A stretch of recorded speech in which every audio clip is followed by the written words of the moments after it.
আসসালামু আলাইকুম সম্মানিত বন্ধুগণ। এই যে ছেলেটিকে দাঁড়ানো দেখতেছেন হচ্ছে আমার মাদ্রাসার ছাত্র। মূলত তিনি নাজারাতে পড়ে। ছাত্রটা মানে ওনার বাবা মা মনে হয় চাকরি করে সম্ভবত বাহিরে, দুজনেই। তো ওনাকে সকালবেলা একদম ফজরের পরে আর কি মাদ্রাসা দিয়ে যায়। তাই দেখেন বাসায় যায়, বাপ মা বলতে গেলে কোনো কেয়ার করতে পারে না বা করার সময় পায় না। তো মাদ্রাসায় আসলে দেখা যায় মাদ্রাসাতে অনেক বাচ্চা, এখন কয়জনে কেয়ার করব আমরা। তো এই ছেলেটা হয়তো ঘুম কম হয়, শরীর একদমই দুর্বল।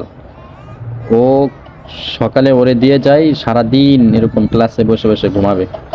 ছোট বাচ্চা, এখন দেখা যায় যে ওদের চাপ দেব, চাপও দিতে পারি না যে চাপ দিয়ে পড়াবো।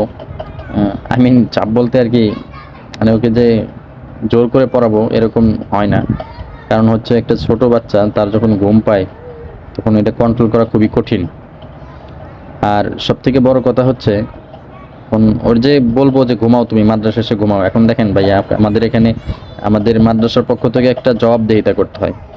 শিক্ষক যখন তারা টাকা দিয়ে পড়াবে, আপনি যদি তার পড়া যদি আদায় করতে না পারেন, হ্যাঁ আপনার প্রতিষ্ঠানে পড়াইতেছে, আপনি যদি তার পড়া আদায় না করতে পারেন, টাকা যদি উসুল না হয়, তাহলে তো অবশ্যই তার বাবা মা এসে আপনাকে ধরবে, আপনাকে কথা বলবে।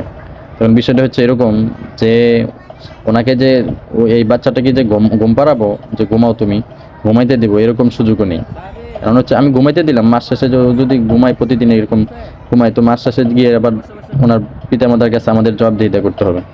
আর যে পড়তে বলবো জোর করে, এরকমও হয় না, পারা যায় না। যখন চোখের সামনে একটা বাচ্চা এরকম ভাবে থাকে, তো সম্ভব হয় না। তো এই হলো আমাদের অবস্থা, এরকম পরিস্থিতির ভিতরে আছে। সকলে দোয়া করবেন আমাদের জন্য, বাচ্চাটি যেন পড়াশোনায় মনোযোগী হয়।